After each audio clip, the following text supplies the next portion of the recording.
बात करते हैं एविडेंसेस फ्रॉम एम्ब्रियोलॉजी। तो एस्पेक्ट्स ऑफ एम्ब्रियोलॉजी जो सपोर्ट करती है डॉक्ट्राइन ऑफ ऑर्गेनिक एवोल्यूशन को, जो होमोलॉजी जो है अर्ली एम्ब्रियोनिक डेवलपमेंट में, होमोलॉजी जो है एम्ब्रियोस में, रिकैप्टुलेशन और रिट्रोग्रेसिव मेटामॉर्फोसिज्म मतलब न्यूटोनी एंड न्यूटोनी। ओके, उसके बाद बात करती हूँ homology in early embryonic development. तो जितने भी मल्टी सेलुलर ऑर्गेनिज्म हैं वो कॉमन पैटर्न जो है डेवलपमेंट का प्रदर्शित करते हैं, एग्जिबिट करते हैं। और ये डेवलपमेंट जो है ये स्टार्ट होती है यूनिसेलुलर फर्टिलाइज्ड एग से, जिसको हम जाइगोट बोलते हैं, उससे। और ये फर्टिलाइज्ड एग जो है आफ्टर रिपीटेड सेल डिवीजन क्या बनाता है, ब्लास्टुला बनाता है, जो फाइनली डेवलप होता है 2 लेयर्ड गैस्ट्रुला में। और आउटर लेयर जो है गैस्ट्रुला की वो रिप्रेजेंट करती है फ्यूचर एक्टोडर्म को, और इनर वन जो है वो फ्यूचर एंडोडर्म को रिप्रेजेंट करती है।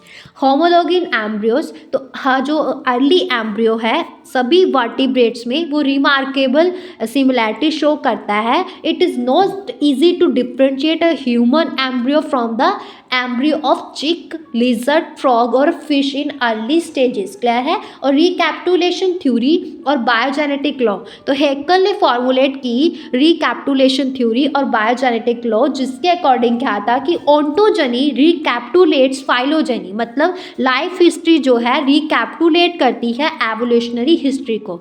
उसके बाद बात करती हूँ रिट्रोग्रेसिव मेटामॉर्फोसिज्म। तो जैसे एस्केडियन टैडपोल है जो फ्री स्विमिंग है, वो पोसेस करता है 3 कॉर्डेट कैरेक्टर्स को, और मेटामॉर्फोसिज्म के दौरान क्या होता है ये अपने सभी कॉर्डेट फीचर्स को लॉस कर देता है, लाइक नोटोकॉर्ड, नर्व कॉर्ड और माइटोमस। क्लियर है। तो इसको हम बोलते हैं रिट्रोग्रेसिव मेटामॉर्फोसिस।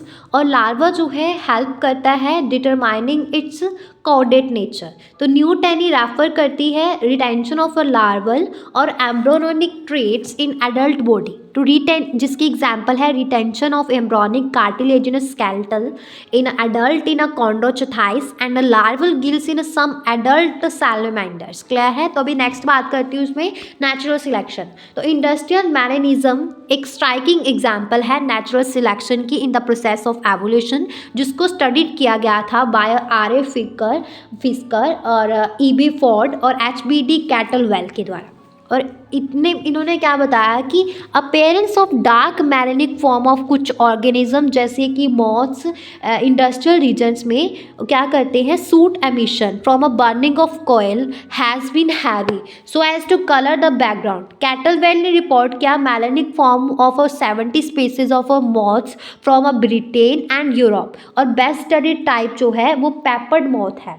और इंडस्ट्रियल मैनेनिज्म जो है उसको उसने रिटर्न किया ब्रीफली एज ए फॉलो कि पेपर्ड मॉथ जो है एग्जिस्ट करती है 2 स्ट्रेन्स को, light grey Biston betularia typica is a creamy white with the dark blotches and spots. और बिस्टन बैटुलेरिया कार्बोनेरिया जो है एक मैलेनिक फॉर्म है जो suppose to be mutant form और that arose by mutation in a single gene determining colouration. और पास में क्या था कि बार्क ऑफ ट्री जो है वो कवर्ड होती थी वाइटिश लाइकन से, और इसलिए जो है वाइट मॉथ जो है वो स्केप हो जाते थे और अननोटिस्ड होते थे फ्रॉम अ प्रीडेटरी बर्ड्स। और आफ्टर इंडस्ट्रियलाइजेशन क्या हुआ कि बार्क जो है वो कवर हो गई स्मोक से, और इसकी वजह से क्या होगी वाइट मॉथ जो हैं वो selectively picked up by birds, और बट जो ब्लैक मॉथ थी वो बच गई, अननोटिस्ड हो गई। So they manage to survive resulting in a more population of a black moths and less population of a white moths. Clear है। तो यहाँ पे हमारा ये टॉपिक फिनिश होता है, थर्ड मेन टॉपिक।